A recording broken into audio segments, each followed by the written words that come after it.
I want us to become brothers again like we used to be, and for us to find ourselves and bond with each other. Can we agree to that? Opinions vary. Welcome to Three Brothers Filmcast. I'm Anton Bergstrom, and I'm here with my brothers, Anders and Aaron. My last name is the same as my brother's. And this month we're discussing this fall's two gigantic flops. Or are they two big, daring, artistic works that audiences just didn't get? Or are Francis Ford Coppola's Megalopolis and Todd Phillips' Joker, FOLIE À DEUX, aka Joker 2, somewhere in between?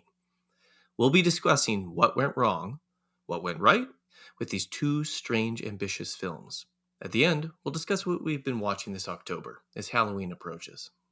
And here we go. With Megalopolis, Francis Ford Coppola finally made his long-developed epic about creation and utopia. In my positive review for the site, I noted that the oft-repeated comment by Adam Driver's Caesar Catalina that getting people to start talking about whether a new world is possible is basically a utopia seems to be a clue to Coppola's aims with this film. Okay, Ramblers, let's get rambling. Aaron, did Megalopolis get you thinking? Did the movie work for you? I mean, it got me thinking about who this movie is made for, and I think the only answer is Francis Ford Coppola. It's such a strange film compared to the other movies that I see out there. Even it works, I think, really nicely as a double feature with Joker 2 in some weird ways because it's extremely self-reflexive works of art that are high budget, but also like I really just have to ask, like, again, who is this for? Because it seems to be a movie where it's like the audience component is just beside the point. It doesn't matter really. He made it the way, and it's laudable in some aspects because it means he made the movie he wanted to make. But in other aspects, I'm like, so it's this highbrow Shakespearean silent movie, utopian, Randian Fantasia fable, but it also is like a weird sex romp commentary on our modern culture with Taylor Swift character, and like it's not incoherent, and I really don't think it's a mess, but I think it's baffling, and I don't really think it's good. I think it's extremely interesting. It's idiosyncratic, is what you're saying. It's idiosyncratic, but I think it's saying that. I don't want to say that and be like, well, it's extremely provocative, therefore equals good. Right. I'm not confident in saying that. I'm not confident. Okay, let me back up because I haven't given my, I'm not I think that I would have to say that my assessment, in part based on audience reactions, is that Megalopolis is a little bit of a failure in terms of, I think, what Coppola really wanted to do. I think he did want to reach some people, and I don't think he ever had delusions that his message would get through to everyone. But this film it's not so much, Aaron. I think you're right when you say, who is this for? This movie, it is without an audience, because when people don't get this movie, it's not just like people who aren't accustomed to avant-garde art or sort of extremely, this is almost Brechtian at times, in the way it addresses its audience and stuff. But also the people who should know better, I think, are though somehow completely missing it too. Like, they can only see it as an act of hubris. They can't see how he's trying to communicate something in a really interesting way. And so you're right, this film doesn't really have an audience, but that's also because I would say that one of the things I liked most about this movie is that, and again, an interesting contrast to Joker 2, which we'll get to, in what ways it's similar and not. But this film really defies not only genre, but like literally contemporary, and by contemporary I mean the second half of the 20th century even, filmmaking styles, because this film is something completely different. I think the closest thing, I was listening to a podcast from some other folks who actually admired the film, or at least appreciated it, pointed out that made a comparison to some late Fellini films. And I think there's really something to that, especially films that like a film that I found baffling and tonally was very strange, but might actually be the closest to something like Fellini's like City of Women, which is really, really strange film. But I'm not sure it's bad per se. It's just almost embarrassingly like earnest. I don't know. Anyway, so that's sort of my defense of the film is that I think it's a very earnest piece of art, and I like that. Yeah, and I mean, Anton, you wrote your review, and I think your review, along with the Film Spotting review, along with Michael Phillips's piece on actually both of these movies about how he would take movies like this over movies like Deadpool and Wolverine any day of the week, because he's like, they're movies that fail on their own terms, and he thinks that's much more interesting for high budget than it is to have a kind of cynical movie, he thinks, like that you get with kind of mainstream fare these days. Those are basically the only things I've engaged with on Megalopolis, where I feel like they're trying to get at the movie itself and not just the perception. But I'm actually curious, Aaron, about your response to that idea that, like you said, this is a film without an audience, but I'm maybe challenging us to think it's more than that. This is a film that just sits so far outside the paradigms by which we even say what's a mainstream film, what's an indie film, what's an art film, that it's like you can't even categorize it. And yet there are precedents in film history, I think, that point to it. Oh, for sure. But so I'm trying to push through that. And I want to take the movie on its own terms, which is hard because you almost have to create a criteria for the movie itself. Yeah, we have to start to understand like what even the terms of the movie are. For sure. But I also don't want to fall into the trap of the idea that, well, this is the movie he wanted to make, therefore equals good.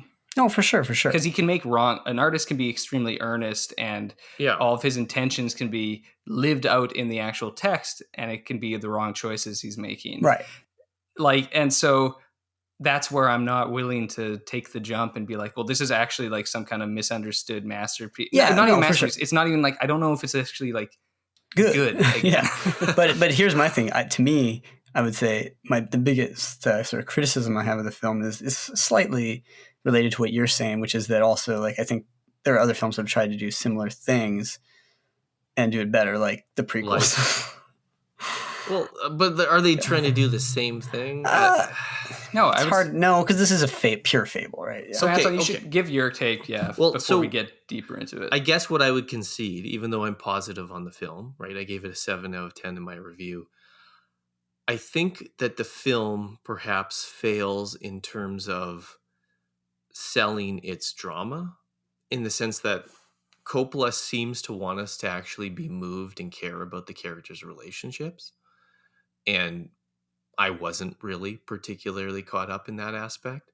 You know, it's fairly operatic and it's operating tonally, but that's okay, and everything on a different level. I think that's okay. But even so, I wasn't necessarily like that invested in Caesar's relationship and like things like that. Yeah, but that's what you point out. It's operatic. Like, it's the plot is something to hang the other stuff on. But opera's about emotion. But it's a good like opera will engage the emotions, emotions, right? Yeah.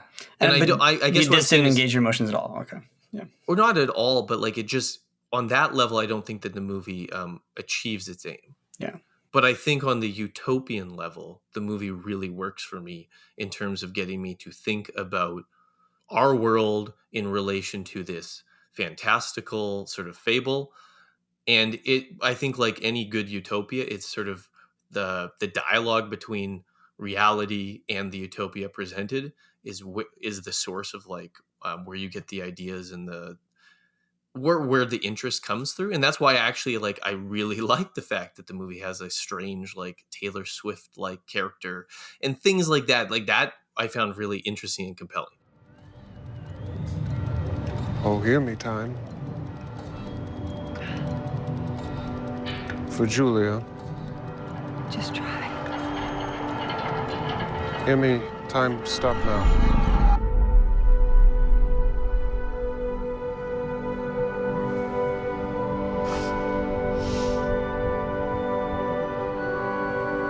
We seem to have done it. So on sort of its, opera drama, that is much, I can concede that I'm like, I don't know if he captures the audience, but for me, on the other ways, it works. But when we talk about like, is this a movie without an audience?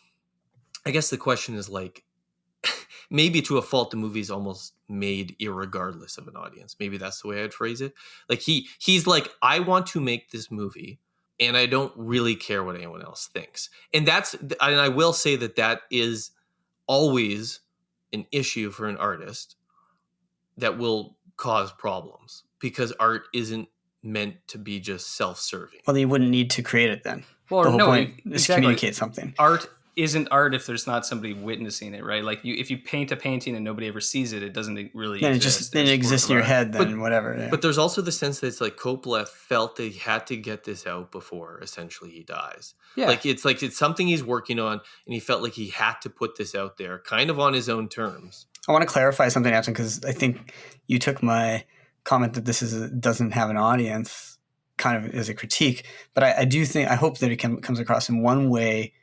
My critique is of the audiences that no longer exist for this. Yes, in a way. well, I'd agree. Like with that I'm too. kind of like saying that, like, even people who fashion ourselves cinephiles and things, like, because we can't categorize it, it's like there's a very sort of knee-jerk want to reject it. But I actually think the other thing is whether you like this movie or not is going to depend, as you point out, Anton, on whether you can engage with the ideas it's trying to go for. I kind of admire how the form and the ideas kind of mirror each other in an interesting way, because I also think the ideas are a little bit like scattershot and all over.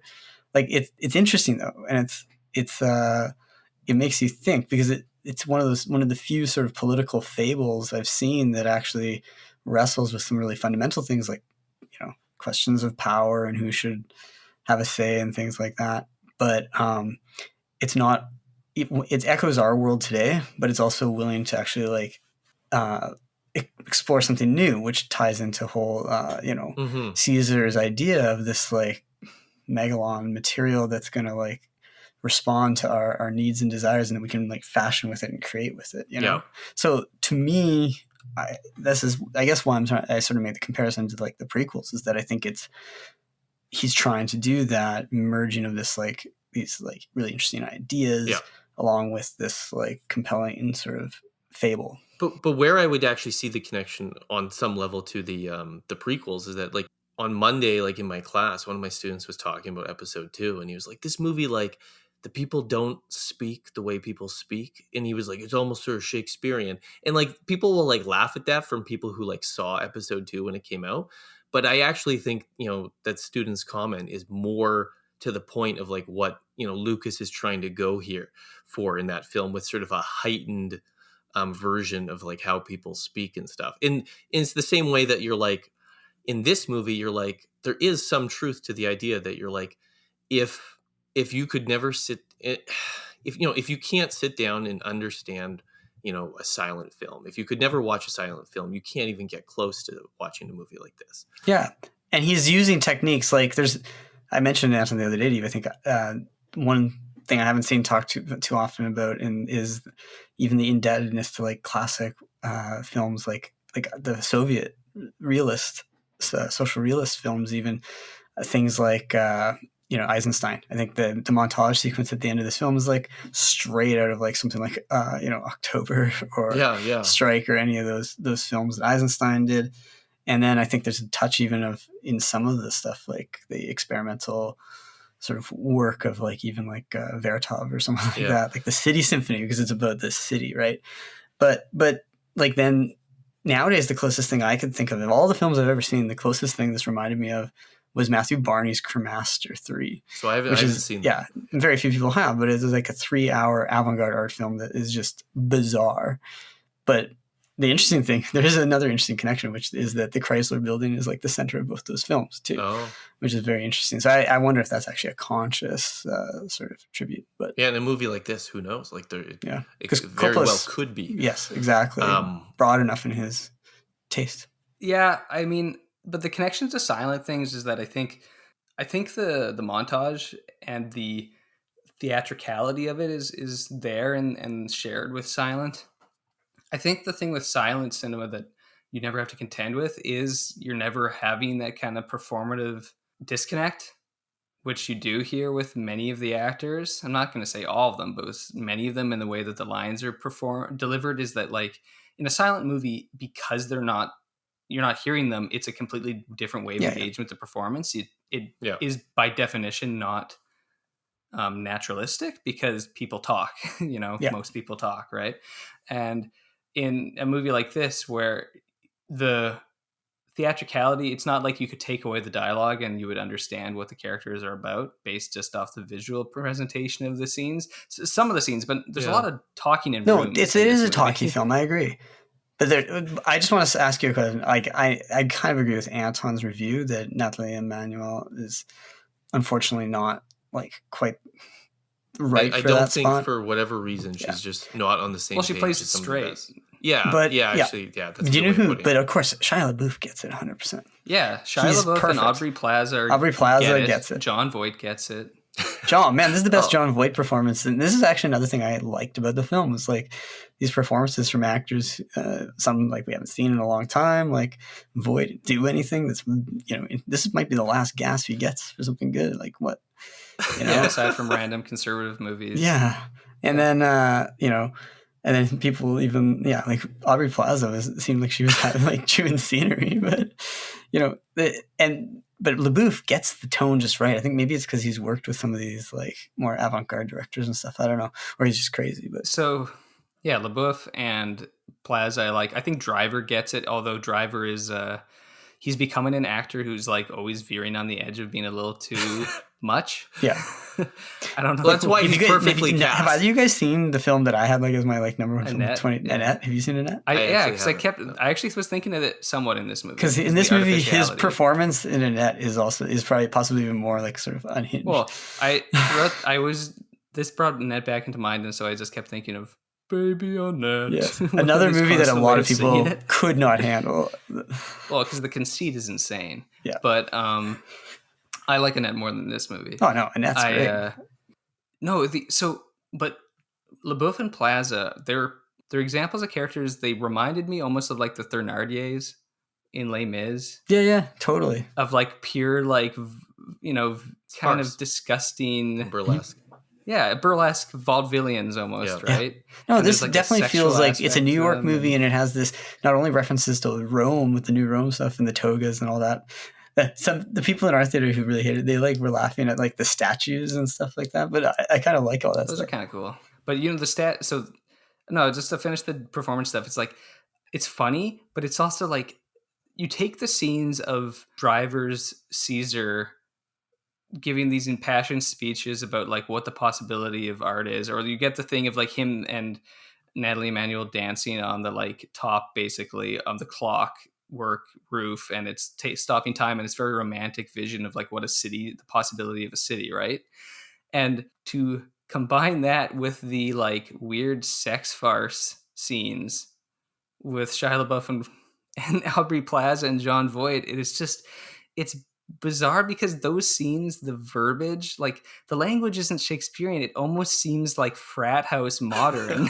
Like it's just the tonal dissonance between so many things in this movie is like, what are these all doing together? I think a lot of people are having tonal dissonance with the film, yeah, for sure. Well, that's why I feel like the film is it's a funhouse mirror, and you go to each mirror, and each mirror distorts in different ways. That's a good way of putting it. On the visual sense, I do want to talk about the visual sense because I don't know if we're going to have enough time in this episode really to get super deep in some of the meaningful things in the movie. But I think the visual presentation is one of the more interesting aspects of it. I will say that the two movies that it reminded me most of, one of them you referenced, Anton, it's Sky Captain and the World of Tomorrow in your review. The other is Batman Forever. It looks like totally. Joel Schumacher's Gotham City. Absolutely. With the giant statues. The weird homoerotic Art Deco, which takes Randian architecture, but puts into a kind of like, it's liberal Randianism, right? Yep. And so there's a kind of sensual, like earthy femininity into the like giant sculptures and stuff. It's very strange, but there is something there about it. It is funny how the movie is essentially a Randian hero, but he's like a Yimby Randian hero. Yeah. He's like, I will use my miracle thing to like create a perfect public housing unit for people. Like, it's very strange. And the other aspect is like the movie is high budget. It looks interesting, but it also again doesn't look like entirely credible in its effects. No, for sure. And it reminds me of anime cutscenes. Yeah. From like video game. Like it looked like PS2 stuff or stuff you get in like an RPG where you just get like this like a Final Fantasy game, right? Where you get like a strange actually Final Fantasy VII has many scenes in the city, right? Yeah. And so you get these strange, like, kind of mixtures of cyberpunk dystopia and like fantasy emotionalism with just bizarre effects happening.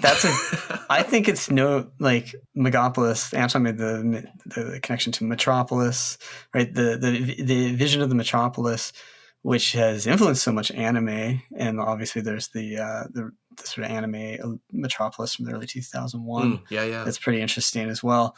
That is obviously allusion to the old film. I think this is actually like kind of in dialogue with those kind of things. You know, Aaron, you said like this is this weird Ayn Rand sort of figure combined with these sort of communitarian or even socialist bordering concepts. I think that's partly why a lot of people don't like the film, because it's like, because what some people would say is political incoherence, but it's desiring to take certain aspects of these polar things and like merge them, right? Like it says you should serve the people, but also that it's the genius and singular vision are possible and important, right? Like so it's a romantic kind of revolutionary concept. It's very much an old man's liberalism, right? Absolutely. Like that romantic 60s, like an 70s. Ending with the whole like I pledge the universal Pledge of Allegiance. Yes, but it's funny. So I would say that it like I think that the movie works thematically on an ideas level in no small part because the film can't be pegged into our current political categories. And I actually think that is one of the major flaws of so much so-called sort of political message films that we have nowadays are so partisan, are so not actually saying anything new, but just kind of parroting the discourse you already get from politics. Whereas here, like that's why it reminds me of Moore's Utopia, where you're like, is this a communist work or what is this? Like, like you can't peg down Moore's Utopia, the original Utopia. Kind of been mirrored generically in that, like in the same way that I said this, it's not just hard to pin down or a mishmash. It literally just doesn't fit into the frameworks which we use to categorize. Yes. And that allows you to see interesting parallels throughout the film without being able to say, oh, this is a so-and-so is a clear so-and-so. allegory. This is not a there's nothing in this as movie much as you might want to say it, John Voight isn't Donald Trump. Yeah, I'm sorry. There's no character in here who just is Trump or is Elon Musk or like, but we're meant to see the connection points. But the fact that it keeps moving around is key to it offering actually some ideas and dialogue on things other than just sort of imitating the whatever was going on in our world right now, which I won't even call dialogue, but yeah. No, that's meaningful. I think as a political fable, it's more successful than it is as a drama. Yes. Or a romance. And I think it's, again, just brief performative sense. Like I like Voight, LaBeouf, and Plaza for operating that high register. I think Driver's effective. I like Fishburne's narration. Let's talk about that a moment. It's great casting because there's only so many actors and so many voices that could sell some of those voiceovers. Yeah. And Fishburne's definitely one of the people. Our American Republic is not all that different from old Rome. Will we too fall victim, like old Rome, to the insatiable appetite for power of a few men? For sure. And I appreciate having in there. It's funny having little bit parts with like Dustin Hoffman or Jason Schwartzman. You kind of felt like maybe Dustin Hoffman had more scenes that were left cut out. Agreed. But even the little moments with him, I actually do like between him and Giancarlo Esposito, they register. I don't really like Giancarlo Esposito.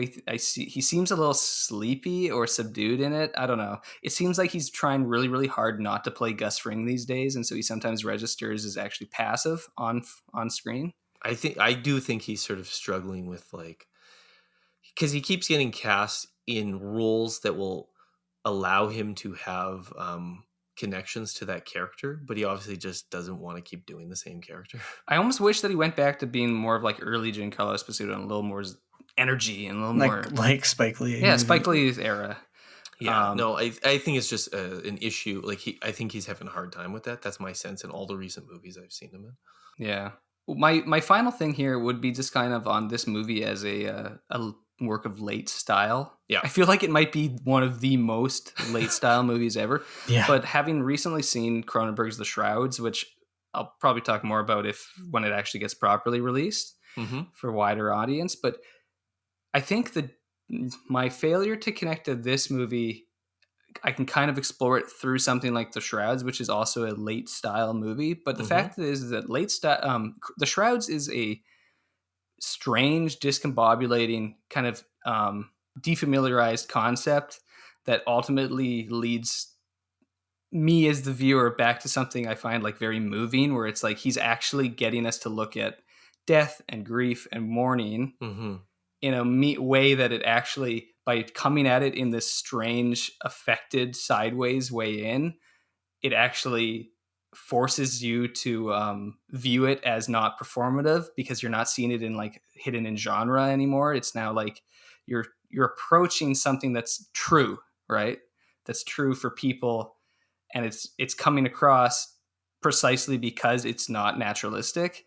This movie, I don't know if I come away from it being like, I think the movie's like true. I think it's interesting, but it's never bridging that gap to being like, it seems like it's saying something profound to me. And because its dramatic aspects are not so coherent for me, I can't take that step of being like, well, the artistry is still ultimately it's ultimately connecting to me at the end. And that's why I go back to the original thing. It's like, who is this for? The reason I say that is because a conventional movie, it's just meant to entertain an audience, right? That is the effect it's having an audience. So, but if a movie has different ambitions than that, then you have to approach it in different ways. And if you're not, you still ultimately have to make that leap. I'm not particularly interested in art that is reflecting back on itself only, or just simply somebody expressing something. It's like, art is not just expression. It has to be like a synthesis of an expression. Like it's taking the expression and making something more. And I is feel it like this expression within a communicative context? And this it's a relationship thing, right? Yeah. It's like the movie's the relationship between the artist and the person viewing the art, and that's the thing that bridges between two people and connects them to themselves or the world or something else. But it can't just kind of loop back, or else it becomes simply like an intellectual exercise. So that's where I'm at with the movie right now. But I'm also, for a movie that I didn't think is great, I'm very interested to watch it again, which is not what I could say about many movies that don't work for me. Yeah. I will definitely rewatch this when it's out on streaming or whatever video format. I definitely want to watch it again.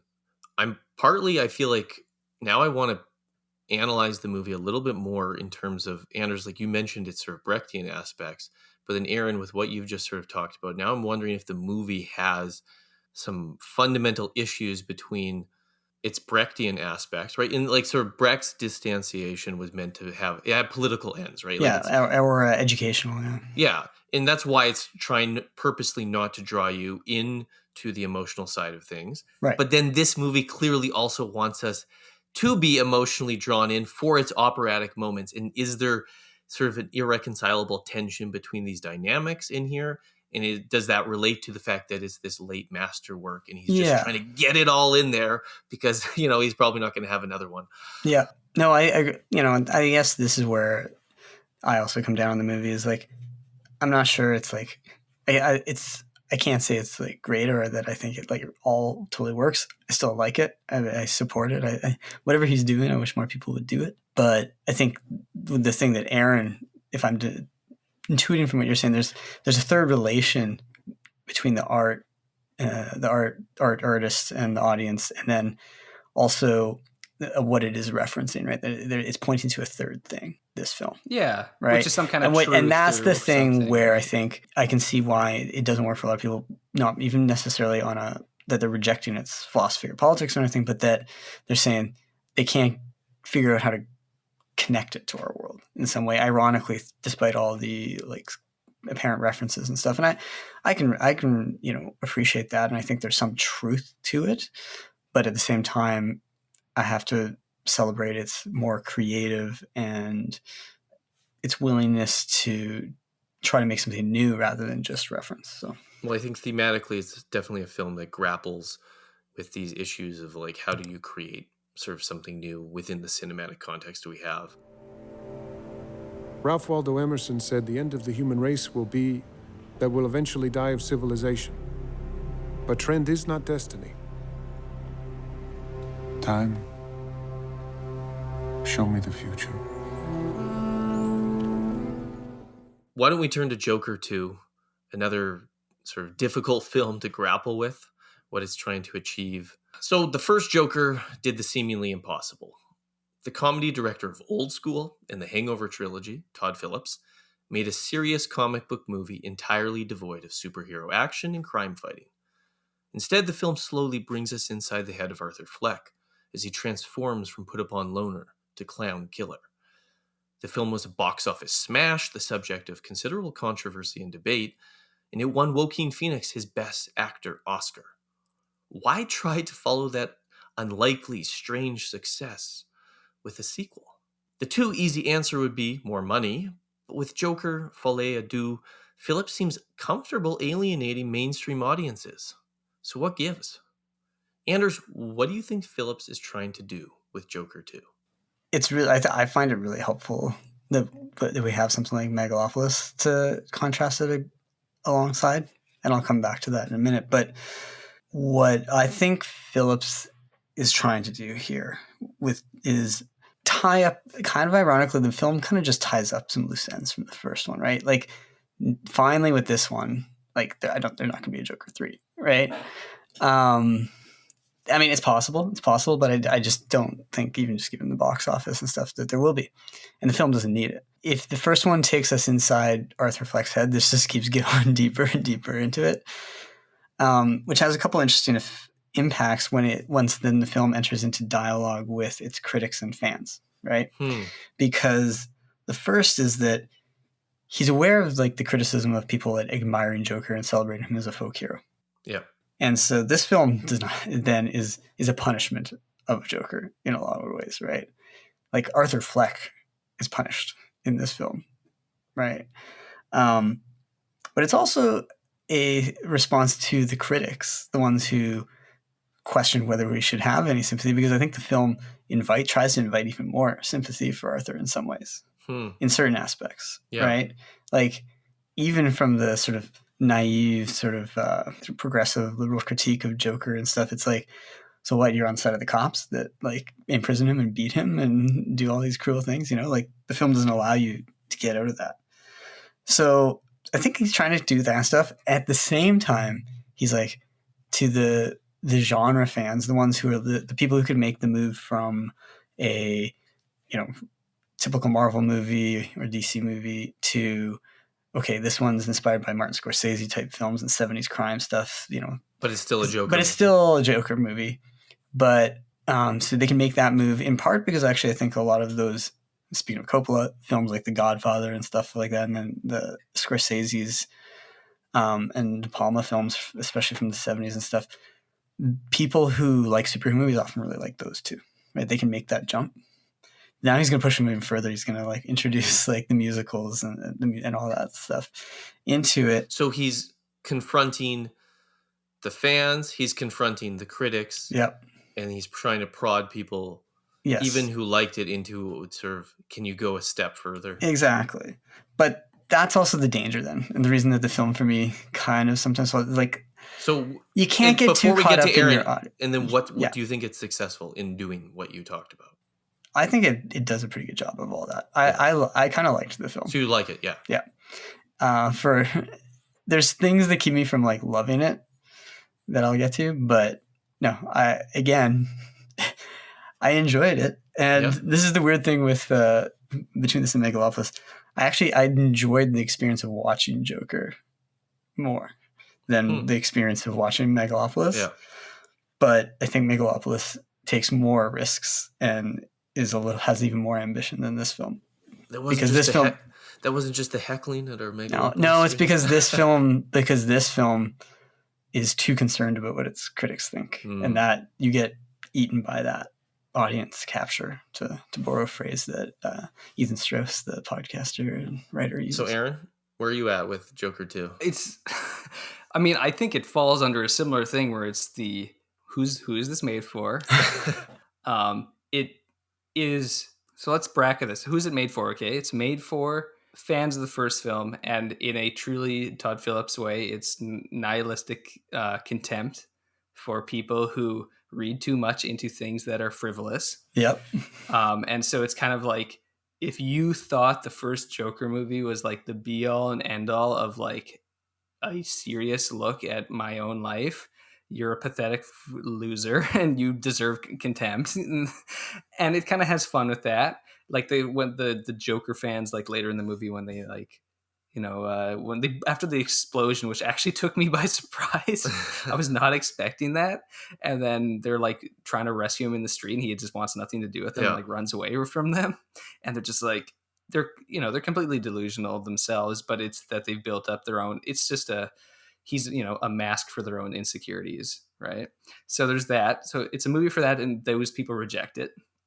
They don't want to watch something that just holds them in contempt. It's also a movie for the critics who thought that the first Joker movie is a dangerous text. And it's essentially, okay, I'm going to make a sequel that proves that all these people that you are afraid of are actually pathetic. And the movie is almost, it repudiates the idea that these are people you actually have to be scared of. Mm-hmm. And so if anything, I'm baffled by the people who dislike the first movie but hate the second movie on the same progressive grounds, because I'm like, if anything, you should like the second movie because it says that the first movie is it's like engaging with its own so-called danger, right? And ultimately showing it to be something that only fools would engage with. And so incoherent critical response there, but it's also only a Joker, perhaps. a movie that's pretty obsessed with or fixated on that critic capture thing. Third, it's a movie made for it's a movie made for people who engage with current art only in like a reflexive genre sense, right? And so by pushing to the older movies, and you can only express emotions through forms that have already come before, so it's purely referential. So it's like, we're going to explore a sad, disaffected, lonely man, but he has to be a form of the Joker from the comic books because it's the only way we can understand that in a palatable way.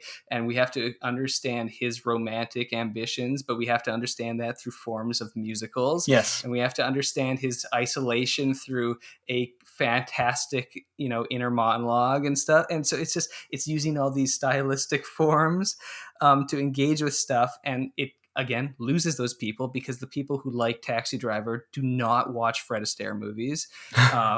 Like, for the most part, it's not the same types of folks. And so you're losing them there. So it's a movie that's kind of not made for anyone, despite it being this massive blockbuster sequel. But I also think it's actually like a pretty good movie. Same. Even if it's held back by the aspect that it's almost like a denouement of just the first film. Yeah.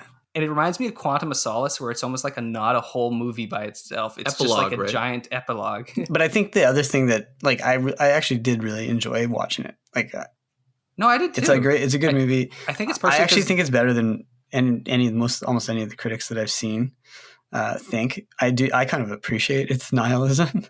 Oh, I like Todd Phillips, and his. But but you are right though that to me, I'm like, it isn't as risky as it might sometimes think it is, because it is still interpreting everything through those forms, as you say. Okay. Well, that's just one, Anton, before you. I would say the risk of the movie is spending $200 million and 2 hours and 20 minutes in a sequel to an Oscar winner that made $1 billion on ultimately, let's just watch Joaquin Phoenix suffer in his own head for that amount of time. This one does that too. But this movie is, this is what I mean. It's like, this movie's punishing in like a stylistic, narrative, and emotional approach. Also, Joaquin Phoenix punished himself to lose all that weight. If you come out of this movie and you don't feel bad for Arthur, you You're are incapable of empathy and you're a cruel person. And that's almost maybe the final joke of the film. Yes. Is that if you don't care about a person like Arthur, you are actually the psychopath. Yeah, who maybe Harley kind of stands in for them. Yes, in some ways. Anton, now you can go for it. But I think this movie is pretty interesting, even if it's not. I don't think it's as successful as the first movie in like its totalizing approach. Mm-hmm. Okay, so I want to eventually get back to this idea of how I guess dangerous or risky this movie is, especially in relation to its representations of other works of media. But I want to save that for a moment. So I think, the title credits song, That's Life, sums up a lot of it. And I'm not going to try to attempt to sing this, but as funny as it may seem, some people get their kicks stomping on a dream. That to me is what this movie is. It is the anti-movie if Joker's the movie. Just like Hangover 2 is the anti-movie to The Hangover. Absolutely. And this is very Todd Phillips. And he likes to stick the knife in, right? Mm-hmm. For the viewer. In comparison to Megalopolis, this movie for me, in terms of its ideas on a political level, it doesn't necessarily work for me the way the first one did. Although I think there's some interesting and biting media critiques that I want to get into. But it works much more for me on sort of the character level. I enjoyed watching this movie. I liked the movie. I liked the first one better. And I don't know why he made this movie. I'm still sort of like, actually, no. I sort of understand, I guess, what I think he's doing. But I'm sort of like, why the hell would you want to do this? I question the motivation to go out and make the movie that does this. It's a little bit like Arthur, like just wanting to suffer. Yeah. Well, but, it's the movie. Glutton for punishment. It might be like the strangest comic book movie ever made, right? Well, totally. I mean, but it also then pushes, like... It's not even really based on a comic anymore. It's other than based on an idea of a comic. Like, characters who share names, that's about it. But it's enjoyable in what I am sort of baffled by the people who tell me it was horrible and awful is that like by like halfway through, I'm laughing out loud every time I see Joaquin Phoenix lean all the way back to suck down his cigarette. Like I'm just like, how can you not think it's a joke, right? Like, it's a funny performance. It gets repeated so many times. And the big arm sweeps. Yeah. He's such a theater. It's still a very good performance. Yes. I thought Lady Gaga was good. She delivers especially on her core need to perform a lot of the songs. Because, right, Joaquin Phoenix only sings as Arthur Fleck. So often he's out of tune and not on note. Whereas, what is even the character's name? Harley Quinn. Lee. Lee. Harley. So, like, Lee, she actually gets to sing at times. And there's the great scene where it's like, the lounge singer where he's like the untied bow tie, like hanging out by her piano. And like it's the kind of thing where like, it's so absurd. Like I was trying to explain to my wife, and you're like, wow, how weird this movie is. Like, it's like what it's about. You're like, yeah, I don't know. You get like weird extended musical sequences where the Joker has an undone tuxedo hanging out smoking while like Lady Gaga blasts out a show tune. And you're like, what is this? See, you just sold me more on liking the movie even more. But just for that. Yeah. But I think Lady Gaga is actually pretty good in it. She also captures like there's like something a little bit unhinged to her. Yeah. Which like I don't think have either of you guys seen House of Gucci? No, I haven't. Because which is like Stars Born showed that she can actually act. She's really good. House of Gucci, she's hilarious. That's also Adam Driver, right? Yes, they're two of them as the Gucci's. It's wild. When I first saw Joker, when I saw you and Murray Franklin, the whole time I was watching, I kept thinking, I hope this guy blows his brains out.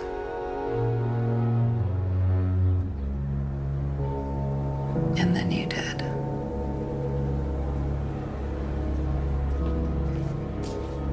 And for once in my life, I didn't feel so alone anymore.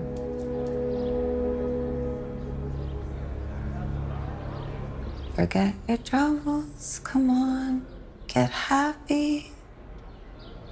Better chase all your cares away.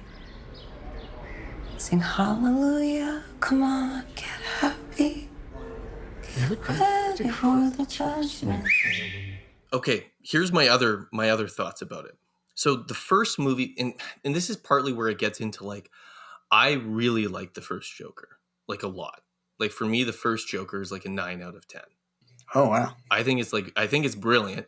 And I actually like, maybe, I don't know, for whatever reason, like I actually think it's a very good representation of a certain deteriorating mind. Yeah, I agree. And how someone can turn to violence as a way to create meaning. Like for me, the way that movie sees Arthur as someone who has no sense. He's like, he doesn't really feel like he even really existed. Right. And then creates the character, and then through what he does in the horrible things, but that like gives him meaning and creates this is the what identity. It baffles me that more people like should be interested in this film who aren't, because they detect some sort of ambient aesthetic thing because of Todd Phillips and like young men and their obsession with like being afraid of young men. But like this, you need to be able to understand the pathology at work there in Joker if you have any hope of ever not just making it worse and worse and worse. So I think this film engages with all of that in a different level. Mm-hmm. And this is where I actually think it gets into a very perhaps like challenging dynamic that I haven't seen anyone actually bring up yet, but I'd be curious what you guys think. What I saw the movie doing was that it puts a lot of the tropes of our popular culture on the same level as the mimetic violence that people like school shooters and mass shooters act out. And what I mean by that is that what it does with the relationship with Lee and Arthur is it says that he understands how to operate in that relationship and in that dynamic solely based on how he's consumed. So it's a super mimetically obsessed film about how we imitate. So it says that Arthur can only understand his relationship to Lee through the musicals he's watched, through these crooner love songs. And what I think is the more subtle suggestion is that like it's putting that on the same level of the way that all the imitators in this Joker world want to become Joker and act that out. Just the way like in real life we have the discussions about the people who act out, like every school shooter imitates Columbine and the other ones. It's like it's like the way in our society when you almost have like no bottom or there's like a void of meaning, people can only latch onto memes to create meaning, whether they're benign or whatever, like these romance ones, or dark and violent. I think we're only dealing with that. That's a good reading. You're basically saying like what in certain circles of politics and philosophy, people nowadays are really into René Girard and mimetic theory. This is a very Girardian take, and even becomes kind of like the scapegoat at the end, where like Arthur has to be punished to sort of like totally this all out. And I don't think that's accidental because I think it's just in the air right now in the ether. Yeah, and I mean but that's why the movie as a text reflects its own themes so much, right? Like it works on levels because you can only process the like incel school shooter mindset through Joker. It has to be like you process it through the comic book genre mimetic approach. And then what's the subtitle of the movie? Folie à deux. Folie à deux is a shared delusion. Yes, a shared suggests delusion. That the meaning that we take out of all these pop culture things is just a shared delusion. Yes. That is akin to madness. And it also sets up a bizarre, because we've talked about this as like film and anti-film. Then it sets up that the two films together, the reason they're also like, people, we said it's an epilogue. It adds nothing new. It's just bouncing off of and engaging with the first one. But then it becomes, again, like this shared madness, the two films looking in at each other. Mm-hmm. Yeah. It's the thesis and the antithesis, right? Yeah. Like, but thesis and antithesis as a Nietzschean abyss that just looks back at itself. Yeah, no, but not in a sense of like one argues against the other, but they're the two sides of a thing and they close it off together. Yeah, it's an interesting movie. honestly, from the descriptions that people had and just the runtime and kind of the approach, knowing that I knew that most of the movie just took place in a courtroom and the prison. And I was like, is this going to be like punishing to watch? Mm-hmm. And it kind of wasn't, even if it's brutal in moments. Like the brutality of the guards is really quite troubling in the movie to a point where I think it's as troubling as anything Arthur does in the first film, if not more so, because it's the whole system is like, well, this is fine. There's nothing wrong with this. Like, there's not a single moment in this movie that anybody except for one of the prisoners even comments on the fact that like, oh, why is Arthur showing up just like battered and beaten? Yeah. Mm-hmm. Doesn't matter. He's a piece of shit. Doesn't matter. Like, I know, you know, he's scum. on TV and then, right, like in like a highly publicized thing, but yet like, he's beating her that night, and you can go back. I think there's also something, and I haven't unpacked this, so I don't know if you guys have thoughts, but I think there's something with the Brendan Gleeson guard, and there's something there about he has to be some kind of deliberate commentary on a certain personality or individual type that is fixated on things like this, but sees it from a distance and the point of authority, but is actually driven by the same impulses. Yeah, because he wants to be the star too. He's attracted by Arthur's celebrity, and he wants to be close to it. And he wants to go and sing. He puts him in the music class so he can sing. He works the prison so he can beat out abuse on people. And he kind of enjoys Arthur, but when Arthur pats him on after he gives him a cigarette, pats him on the back, says thanks, buddy, he like bashes him on the head, and it's kind of like, I like you so long as you don't think you're equal to me. And there's just, is Brendan Gleeson kind of a critic character? No, not really, because that's more of the Steve Coogan interview. Oh man, I just wish he was actually Alan Partridge, but no, I know, me too. I can't even do his ridiculous Yorkshire. Coogan's great in. I like that Coogan's in it. Just it's nice to see. It's another movie that's not like mindless, and I think I agree with you, Andrews, that comparing to like Megalopolis, I don't think it takes as many stylistic or tonal risks. Right? Its visual approach is very considered, and it kind of sticks to it, even within the musical sequences. Although nobody commented on that animation at the beginning, which is great. Okay, I thought that was awesome. I kind of wish it kept going. Yeah. I like the fantasy sequences specifically of like their night show talk show thing. Mm-hmm. Like, and the whole thing of where she like shoots him and then it like circles back to that, but just them two coming out in those stupid costumes. Yeah. And his dumb banter is so bad. It's bad, but it's good. I just love Joaquin Phoenix, man. He's so good at that kind of like playing that kind of character. Though, like the fact that he puts on a Foghorn Leghorn voice in the courtroom is also like hilarious. It's never explained why he's doing it, but he just does it because he's watched a bunch of movies with other lawyers. That's what it is. Yeah, it's the same way that he can't understand romance or anything like that. No, he's outside watched, the frameworks of old movies and stuff. He can only understand the law and it's stuff. Atticus Finch, right? Like exactly. It's all he's seen. It's all he knows of the legal system. So of course he thinks he can be his own lawyer. He's like, I've seen lots of movies with lawyers here. I'm good to go. It's an interesting movie. I'm not really surprised people don't go for it. Yeah, my students hated it. It's too like, I don't know. I don't think it's a movie that's like too well. Going back to what I was saying, I think it takes fewer risks than Megalopolis, but I also think it's more like it's more coherent in its vision. For sure. It's more focused. I think its themes register like really clearly to me. I think it's more like I think Megalopolis is unclear about who would watch this movie and enjoy it, and I'm not sure like Coppola has a vision of who that person is beyond himself. But this movie, what I find both compelling but also maybe alarming is that it seems to be truly provocative in the sense of it's like his purpose is to annoy I feel people. Like weirdly enough, if this movie was really successful and well received, you wonder if Todd Phillips would be happy. No, I actually agree in that I think the fact that everybody's rejected it actually proves the movie's success. Because the point of it.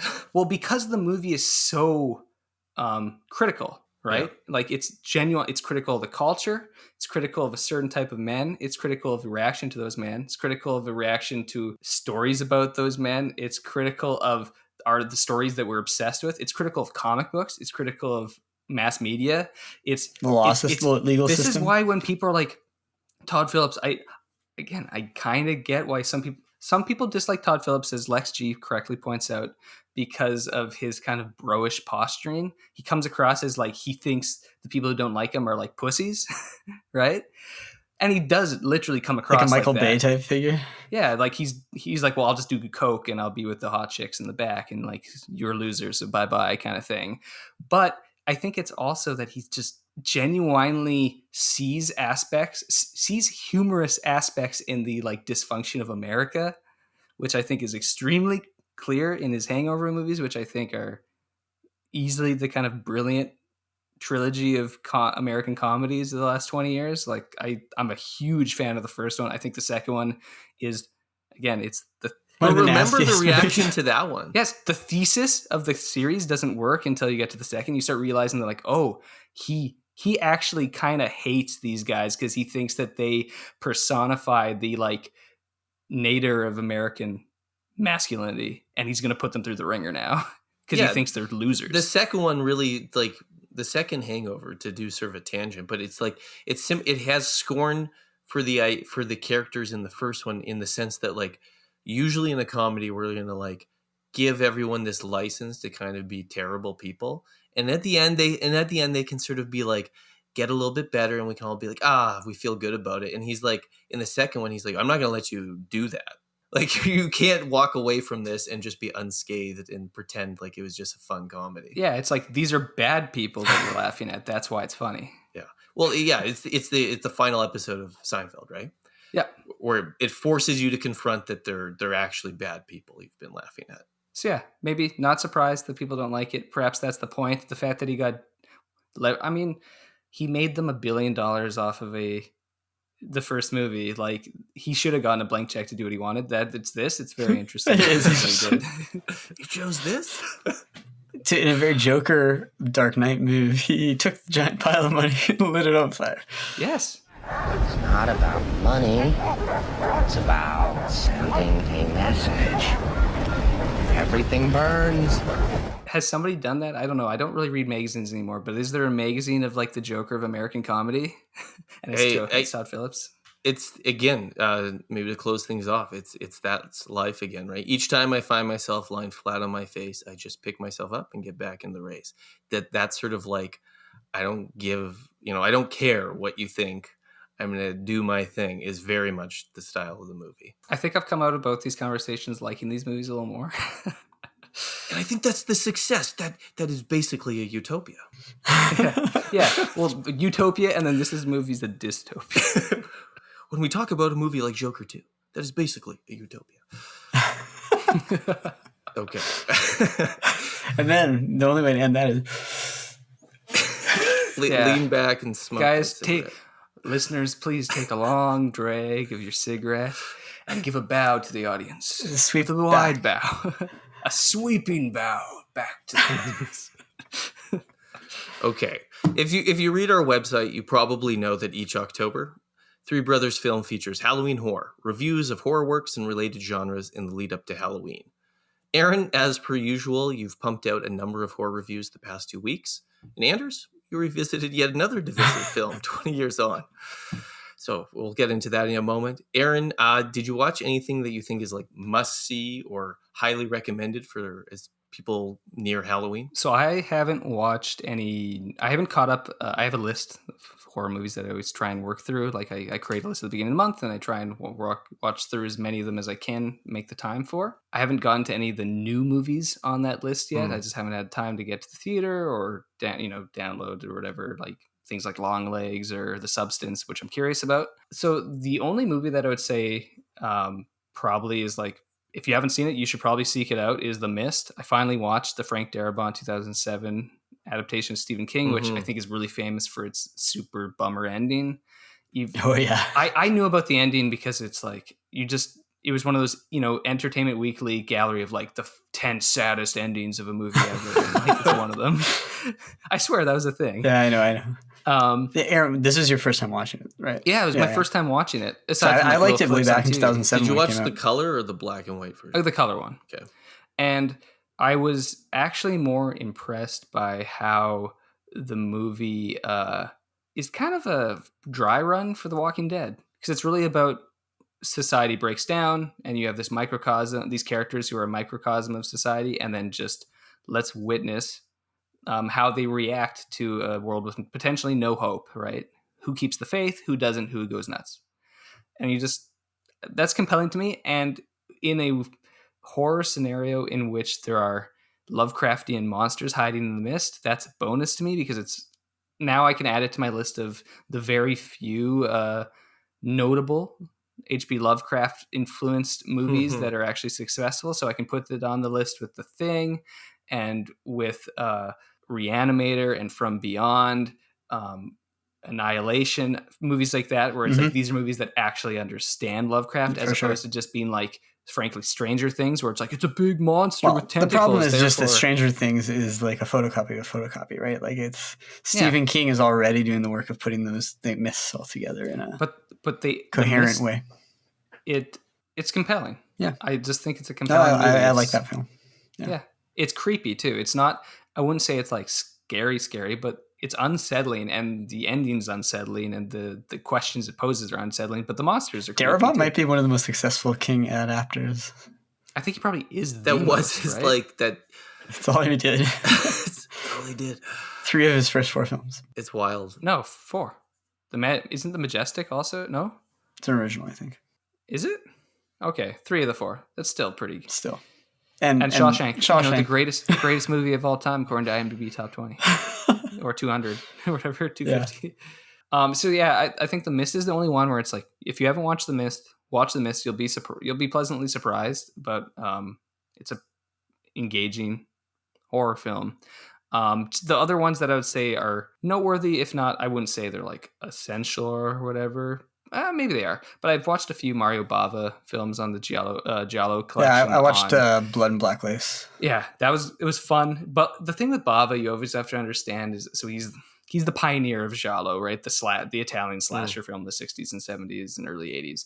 And Bava is so good at moving a camera, and he's so good at lighting a scene, but he's always working in extremely low budgets with often bad actors and kind of slapshod production approaches. So it's this weird thing where you'll be like, this scene's not very well performed or very dramatically there, but you're like, I kind of see the genius of its construction and his mise en scene is like actually very noticeable and impressive. And there's many scenes in Blood and Black Lace where you're like, that's just a very appealing kill. The way that he sets up how it works, even if the woman is like, you're an atrocious actress. Yeah. Definitely. And then I watched a second one of his called The Evil Eye, or the Girl Who Knew Too Much. And it's got John Saxon in it, actually, and it's quite funny. It's black and white with him, and it's essentially this girl who moves to Italy, and then she gets involved, like witnesses a murder, but they all say it's in her head. But she's also a girl who like reads too many murder mysteries and stuff, and it's just a classic kind of gaslighting thing. But it even though it's an early Giallo film for him, it's kind of making fun of Giallo genre conventions already. It's like he's already understood what all the conventions are, so he can like have jokes about it within the film, even if it still plays relatively straight in a slasher sense. So Anders, you reviewed The Village. Yeah, because I rewatched Signs 2 years ago, so now I had to rewatch The Village this year. And continue. You love to do the 20. Lady in the Water. I have to do Lady in the Water because, that's the movie that everyone. I don't know. I'm the weirdo who's like slightly positive on it. Anton just loves Giamatti. But no, The Village. It was good. It's a good one to rewatch, like because it also, like I say in my review, so few films are. Like even the whole genre of films that are so-called twist films, where you have like a twist at the end, and how then obviously when you rewatch anything with a twist, a certain anticipation. There's actually sometimes an added pleasure in knowing where it's going. It's like, oh, that's why that happened, and this kind of stuff, right? So you kind of anticipate in this way, whereas this one, like. But you're also still sort of recognizing how the plot's progressing in certain ways. This completely changes your viewing because you know that many of the characters are, fully aware of the reality the second time, and you're like, it just makes some of the behavior like way more like weird. Whereas if you're watching, say, like Sixth Sense, what you start to just become more aware of what was already there. That's what I was going to ask. How many times have you seen The Sixth Sense? Because I've only seen both these movies once. Oh, okay. I've seen The Sixth Sense like a handful of times. Yeah. Like so The Sixth Sense, knowing Bruce Willis stuff, like it changes the way you watch it, but it's still compelling. But the movie's still scary too. Right? Yeah, yes, because they're ghosts. They're real ghosts. They still are ghosts. But the village is, I'm sorry. Spoiler here. But, I'll just say the ghosts are real. The aliens are real. The red monsters are not what they seem. Right? Yeah. So, but it also, man, Adrian Brody's not really good at this. I can't believe this is his follow-up to The Pianist. I know, The Pianist. But Joaquin Phoenix is very good. He's good at that, like, kind of like, he can deliver the kind of like faux New England, like old dialogue. William Hurt too. Just his delivery of in this village. And it's kind of nice to see him. He's actually very good in the film. I love William Hurt. Yeah, he's good. I miss him. So Village, I mildly like. I still kind of like it, but I don't think it's as good as the first two for that reason, or it just doesn't stand up to rewatching as much. You didn't talk tons about it in the review, but how's the movie's atmosphere? It's pretty good. Yeah. Right. Like it's still good. Yeah. Because it's also shot by Roger Deakins. Yes. It's like he moved from like Tak Fujimoto to like Roger Deakins, right? Was that, or who is Darius Kanji? Which one was it? I can't remember Who is the cinematographer on Signs? I only remember his more recent cinematographers. Yeah. Anyway, it was good. I've been watching a few horror films here and there. Some old, some new, catching up on things. I caught up on Maxine last night to round out the Ty West trilogy. I agree with your review, Aaron. I liked it, but I think it's the least of the three. But it's still like Mia Goth is. The way she delivers that line, it's like you might as well go home because I just nailed it. Have you watched Infinity Pool? No, I haven't seen it yet. No, I haven't. She's. You just want to. I feel like the whole movie is summed up by the fact that like you want to sleep with her, but you also want to shoot her in the head. She's an intriguing actress. Like as I said before, like she's sort of a Shelley Duvall almost. Like yes, but she's got it. Yeah. Like when you watch, you're like, okay, you got like screen presence. I need to watch those movies. Yeah, and then the more other, like I finally caught up with Don't Breathe. Aaron, good film. Anton, you gotta watch it. It's on Netflix. It's pretty messed up. Too. Oh, it's not quite a twist movie. No, but it's dark. It's got a right. It goes dark places. Pretty disgusting. And then sorry, just to interrupt. Yeah. To correct, or not to correct, actually, to confirm, you were right. Signs had Tak Fujimoto as the cinematographer. Thanks. Oh, good. I actually have a good memory. And then the other film I watched this year, because last year I rewatched the original Texas Chainsaw Massacre and confirmed it's a genius film that is just utterly like a portrait of a vile and nihilistic world. So it's both brilliant and possibly evil at the same time. The sequel, I finally caught up with Texas Chainsaw Massacre 2. Yeah. And it is a riot. It's more of a comedy. Is it funny, actually? Yeah, well, in like a twisted way. Like it's quite funny. The performances are funny, but it's also ridiculous. Like it has like Leatherface like running around like whoa, like doing like a dance, almost like it was like on one of the reasons I caught up with it is because they Will and Hessa Movie Mindset did a Halloween episode on it and Dawn of the Dead too, and so I wanted to watch it so I could listen to the podcast. And they're totally right. It's like he's like doing almost like a Fortnite dance. It's like a portrait of a like grotesque and like commercial America, and it's like the Sawyer family's like the Potter. He's like making chili, and you're like, oh, understanding that and they live in like a abandoned amusement park, and then Dennis Hopper is like the cop who's trying to hunt the family down because it's explained that his nephew is like the guy in the wheelchair in the first film. And like he's just crazy. And he meets up, and of course he teams up with a radio DJ to hunt them down. And then the ending is just insane. It's so like gory, but in such an over the top way that you like can't help but like laugh at it. It's like it's a very goofy film.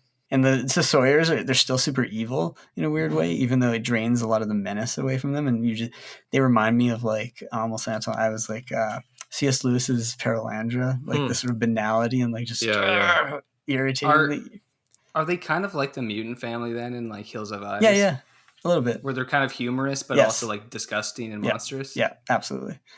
You know, they carry like a corpse around and stuff. Have you seen Hills Have Eyes 2? No. Because that actually, that predates. Did Craven do that one too? Yeah, he did both. But it's I don't think it's very successful, the second one, but the tone switch turns a little more humorous. So another tone switch. I think it's kind of all you could do, because where else can you go with a sequel? But you know, it's actually an interesting film for a movie like of that intensity. Yeah, exactly. You can't just ratchet it up to the next level. Like Hills Have Eyes, the first one's like super intense. It's got that like horrifying rape scene and stuff. And you know, Texas Chainsaw Massacre is, I think, maybe the scariest movie ever. I don't know. It's like that. Or it's scary in the sense that like you're like it like you literally like it's like existentially scary. Yeah, exactly. The screaming almost just takes on like a meaning, like a emptiness, nihil. It's horrifying. No, that's one of those movies. And a Scooby-Doo movie too. If you've never actually watched Texas Chainsaw Massacre, and you think that you're like, well, it's an older movie, and I could probably watch it, but it'd be like because it's actually not super gory. No, it's not. But trust me, it's a movie that you watch and it's horrifying. Like it's actually, you watch it and it seems like demonic evil, like on the screen. It hits still. Yeah. Anton, what have you watched? So we're gonna switch from Texas Chainsaw Anton's like Massacre. Hocus Pocus 2, and I watched it again. I watched that last year. He's like, I watched that every year. Did that come out last year? Yes. The first Hocus Pocus is actually a good movie. I don't think I've ever seen it. And here's my thing. I actually haven't rewatched it. A connoisseur of the like PG. My wife is a big Disney Hocus films? Pocus fan. And what I've come to understand, my argument about the original Hocus Pocus, and I think the second one is bad. The first one, the witches are evil.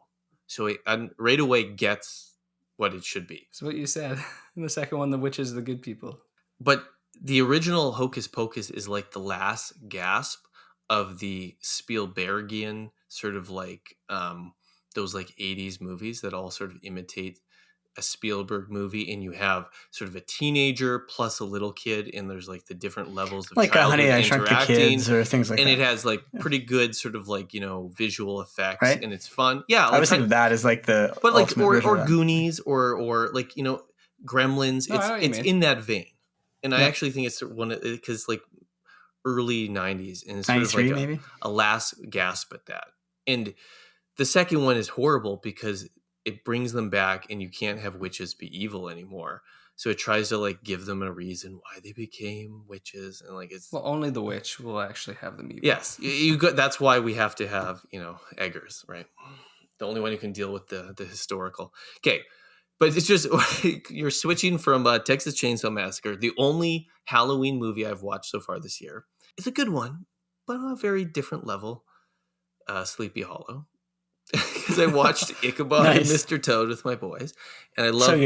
So good. I love Mr. Really Toad. Good. Mr. Toad's like the way his eyes and face look always. Like he's just a wonderful manic, and like watching it now, you're like, oh my goodness, like, you know, like Kanye, all these people, like it's just like they're all Mr. Toads, just like going nuts, like Motor mania. Obsessed about. Like it is a great representation of like mania on screen. But okay, setting that aside. Rewatching Sleepy Hollow. So good. There is a reason why Sleepy Hollow is the classic children's scary movie. There's a reason why, like, our kids are all scared. The first time I saw it in like the first time I saw it was like in school, back when they would show a movie like that in school. And you're like, because it's actually really well constructed to be scary on a kid's level. Because the first part, you're like, oh, it's very slow going and just sets up the world, and it sets up the dynamic of why Brahm would be a rival to Ichabod. And it's like fun, but it's also super, super atmospheric, like the story it conveying the New England sort of post-Revolutionary War, and like just the beautiful autumn colors and like harvest time and all that sort of stuff. And then when it gets to the evening, and like even the way it goes step by step to sort of boost up the scares, and then it's like we're gonna have a ghost song to sort of set up the idea at the Halloween party, and that's like fun. And like for little kids, there's a little couple moments in it that are a little bit creepy, right? Like, and it just sort of sets it up. And then when Ichabod has his walk home through the woods, it's actually it's great Disney because it reminds me of, there's aspects of it that remind me of the expressionist aspects of Snow White when she's running in terror, because the entire scene and the entire point of Sleepy Hollow is all about, it's hard to distinguish what is real and what was simply sort of like a heightened induced response to whatever was going on, right? So it's kind of the essence of like scares at Halloween. Was there actually something scary, or were you just freaked out because you put yourself in the right mood? And Ichabod puts himself so into the mood, and he's going through the woods in the slow build up, and you get like a great moment. Like we talk about like, the way a good horror movie can control sort of the up and down of tempo, and the way that like that has the scene where it's like, you swear that the headless horseman has arrived. We've been waiting for like his footsteps, the steps of the horse, right? The galloping. And then it turns out it's like the cattails, like the reeds bouncing off the log. And it's like a great deflation. And then right in that moment, then you actually start to actually hear them coming. And so I actually just would say that I think Sleepy Hollow is underrated for being actually technically very good at doing like a controlled scare for a very young audience. And I think there's a reason why it's a classic. I totally agree. That's why there's something about that movie also when you watch it as a kid, right? It burns in your brain a bit, the atmospherics of it. And so you, despite the fact that the ending really creeped you out, you want to go back to it because the beginning's so cozy and so inviting, and you want to go for a walk in the woods. It lures you in so well, right? Voice, Yeah. Who wouldn't want to go for a stroll in the woods? But when the woods get dark, right? It's just, I think I asked this like every October. Have you guys shown your kids Over the Garden Wall yet? No, we should watch that this weekend. It is essentially something that takes that. I feel like Patrick McHale just kind of takes the pioneer aspect and scariness of Legend of Sleepy Hollow short and just makes a miniseries that kind of just channels that energy for 8 to 10 episodes. I forget the exact number. But there's songs too. That's the other key. There's just constantly songs. And it's dealing with that pioneer America, right? Post-revolution, harvest time, inviting colors. There's a coziness to it, but it's creepy. There's this, Christopher Lloyd is the huntsman, and he's through the woods, and I'm after the beast. We have to find the beast. And then you don't know what this beast character is really, and you don't know what he is and their relationship, and you don't really know who's good or bad, but things are all kind of creepy, but kind of funny. It's really, really good. Is that the guy who made Gravity Falls? No, he worked on Adventure Time, actually. Yeah. He's not the creator of Adventure Time, but he worked a bunch on it. Yeah. He worked on Gravity Falls too a bit, but not the show. Yeah, not the showrunner. He's not Alex Hirsch. Yeah. Somewhere lost in the clouded annals of history lies a place that few have seen. A mysterious place called the Unknown, where long-forgotten stories are revealed to those who travel through the wood. Well, if we haven't mentioned something that you're going to check out, do check out the site because there's other Halloween horror reviews up there. Thanks for listening. We'll catch you next time. Goodbye, Mr. Bond. I bid you farewell.